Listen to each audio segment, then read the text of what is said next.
There are two styles of official letters. There are two styles of writing official letters, and let's have a look at those.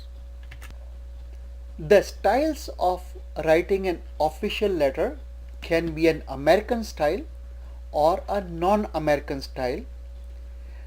Non-American style is used in countries like the UK and in India and in many other countries, and the American style is used in America and many other countries. Now let's look at the American style of writing a letter, an official letter. You can also call it as the basic style for writing official letters, because basically it remains the same in both the styles, and I will show you what I mean, and I will tell you what the differences are. Here is an example of a typical American style letter. I did not show examples of letters in the beginning of the discussion because that may have confused you, but here is an example of an American style letter. First thing you note in any official letter, any style of writing of official letter, is that there is about 1 to 1.5 inch space, that is about 2.5 to 3.5 centimeter space, blank space on top, towards the bottom, towards the right side, and towards the left side of the letter. This space is left blank. On all four sides there is a blank space of an inch to an inch and a half, that translates to 2.5 to 3.5 centimeters approximately. Next thing to note in American style of writing an official letter is that every part of the letter starts from the left margin. So the sender's address, the receiver's address, the reference, the body, the signature, everything is starting from one line. There is no indent at the beginning of the paragraphs. Everything starts from this line. Here are various parts of an official letter. This is the sender's address or sender's details or sender's contact information. Here we will talk about all these parts in details in the next few slides. After the sender's details are the receiver's details. After that is the reference or REF, that is optional. After that is the salutation to the receiver. Then is the body of the letter, these two paragraphs, and in the end is the sender's signature area and other information about the sender, and in the end is ENCL or enclosed, and again this is optional. So these are the parts of a letter, and these parts remain the same in American style of writing and non-American style of writing. Only certain areas move to different place in this letter, but otherwise they remain the same, and I will explain that to you soon.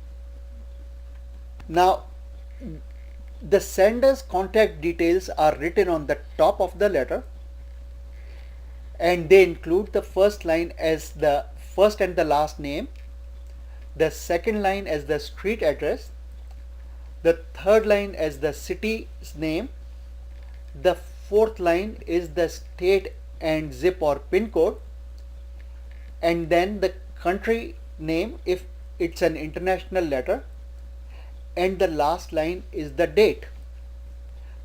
Some people write the sender's telephone number below the date. Here it reads the first and the last name as AK John. The street address mentioned is 123 Main Street.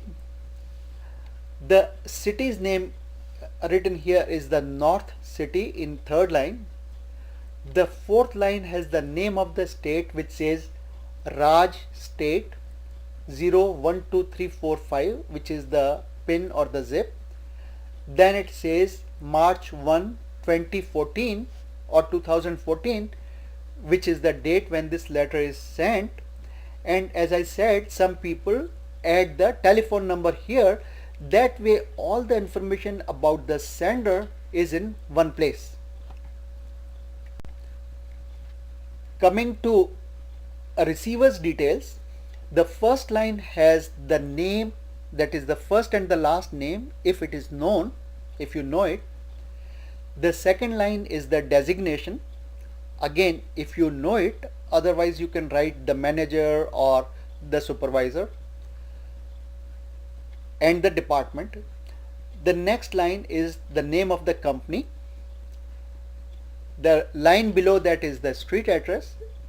After that the city address, followed by the state and zip in the next line, and the country's name if it's an international letter. Here it says Ashok Jain as the receiver's name because we knew it. Then the next line says director because he is the director in the company. The third line says Raj Maintenance Company, that is the company's name.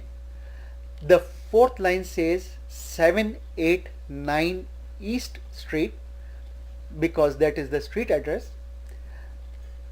The next line mentions the city. Here it says some city, that is the name of that city. And the last line has the name of the state as Raj State, followed by the pin or the zip, which is 098765. So these are the details of the receiver's contact information. The next area of the official letter is REF, or this letter is in reference to. This is not always written, but if you can concise in a few words what you want to say, it's a good idea to write this. There is no need to stick to grammar in this area of REF or a reference to. This should be in most cases a line long at the most. It could be just a few words, 3 words, 4 words, that's more than enough. Should never be more than 2 lines long unless you are referring to previous communication where you wrote some company a letter many a times, 3-4 times, so then you put number 1 letter dated so and so date, number 2, number 3, number 4. But in a simple case it should be a very straightforward, very short message, as it says here, reference street light not working, reminder. So this area should be short and sweet and tell the person what is this body of the letter in reference to, what is it about. Next comes salutation to the receiver. So you address the receiver of the letter respectfully and you write either dear or respected or whatever appropriate salutation, followed by the person's name if you know the name.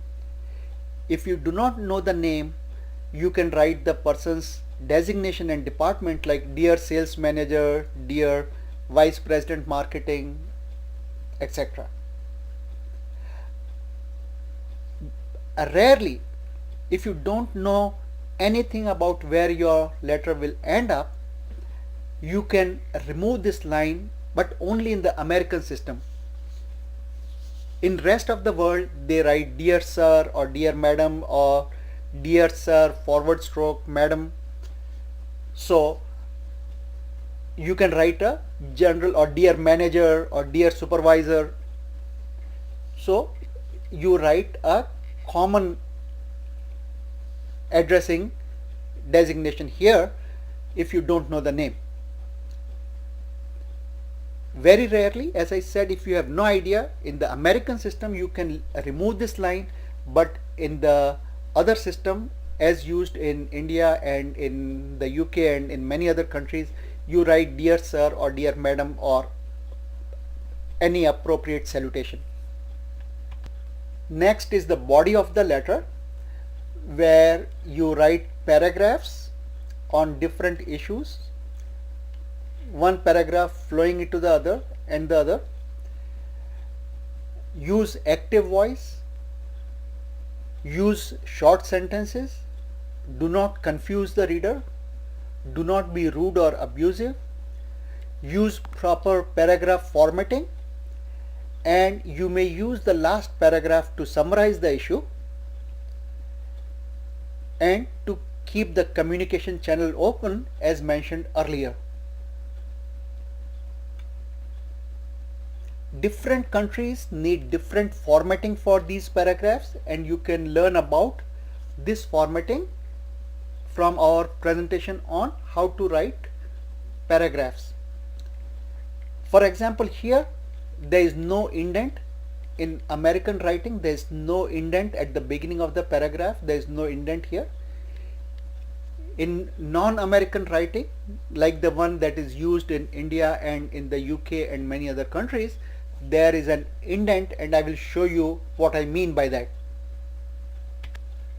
Next is the signature area, where the sender of the letter signs.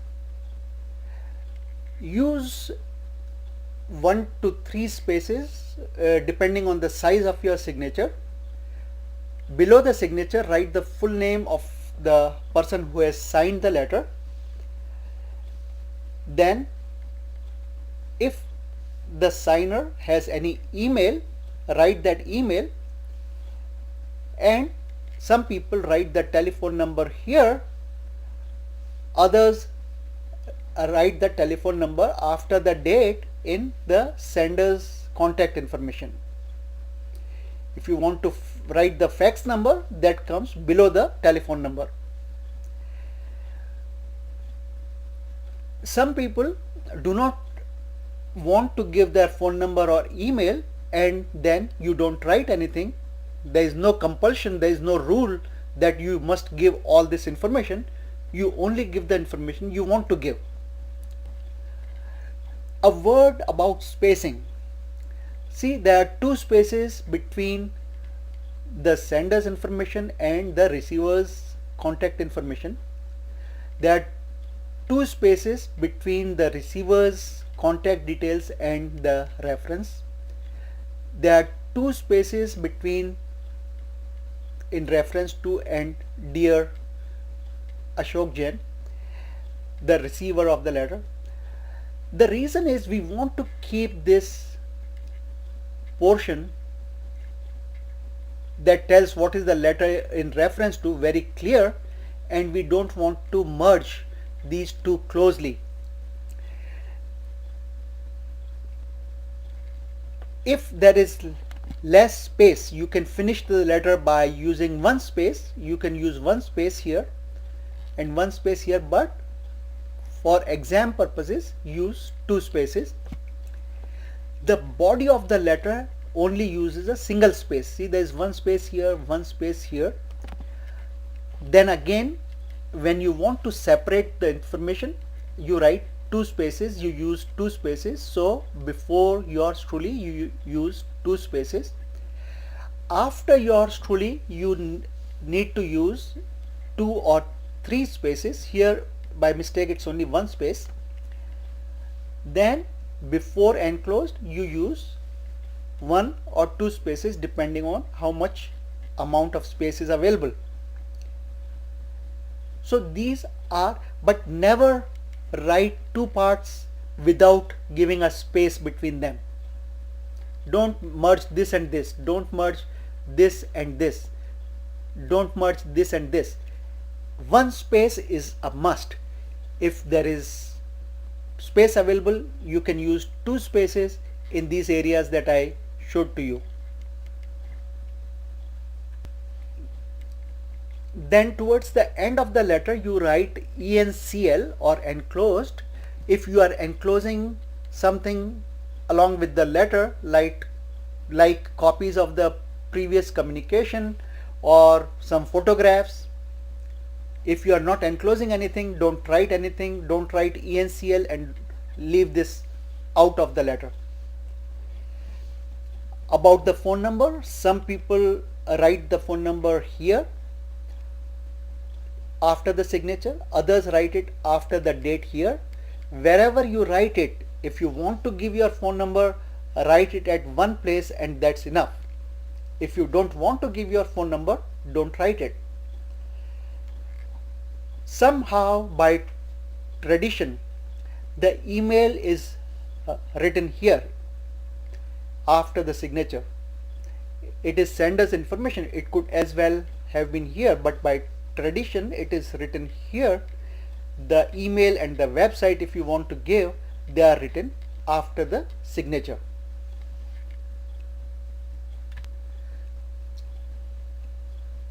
Now once more reviewing three important features of the American system of writing an official letter.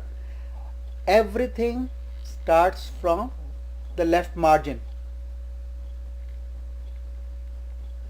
There is no indent when the paragraphs start. There are no commas at the end of every sentence in addresses, and there is no Mr., Mrs., Doctor, etc. before the names. So these are the important features of the American way of writing an official letter. Now let's look at the non-American style of writing an official letter, the style that is used in the UK and in India and in many other countries.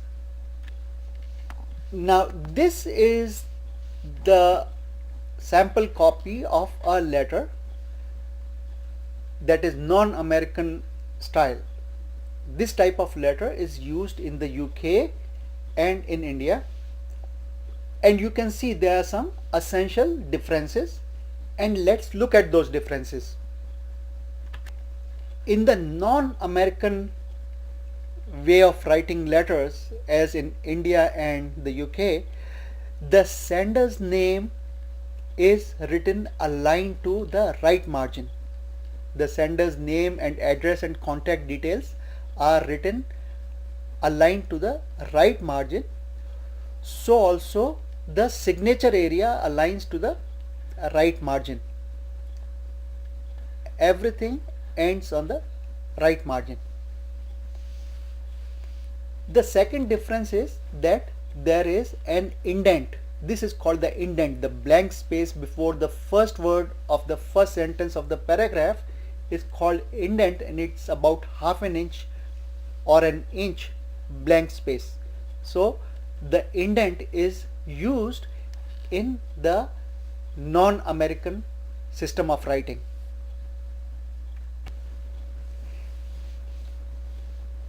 Here are some more differences compared to the American way of writing. This is a letter written in the non-American way, and this type of letter writing is followed in India and in the UK and many other countries. In addition to the sender's address and signature being aligned to the right margin, there is also a comma at the end of every sentence in the sender's address and in the receiver's address. Also, there is a comma here after Dear Mr. Jain. Another thing is there is use of Mr., Mrs., etc. in front of the person's name. And here, instead of saying Dear Ashok Jain, it says Dear Mr. Jain. Here it says Mrs. The senders is Mrs. A.K. John. A bit of difficulty in this system is that many a times it's very difficult, especially if you are writing an international letter, that the receiver is a Mr. or is not a Mr. If it is not a Mr., is it a Miss or a Mrs.? You don't know it. You don't want to call a Miss a Mrs. You don't want to call a Mrs. Mr. And you don't want to call a Mr. as Mrs. So the best way is not to write anything. However, in the exam and in real life, you have to follow the system of the country that you are living in, and it's good to know that there is another system and how to write letter in that system. But not only for exam purposes but also for real life, you have to follow the system of the country that you are living in. So it will be good to know what is the system in your country. And as I said, in India and in the UK and many other countries, this is the system that is followed. So what we learnt in this presentation, we learned that what are the different types of letters, what are the different styles of writing a letter, and we learned that how to write a good letter.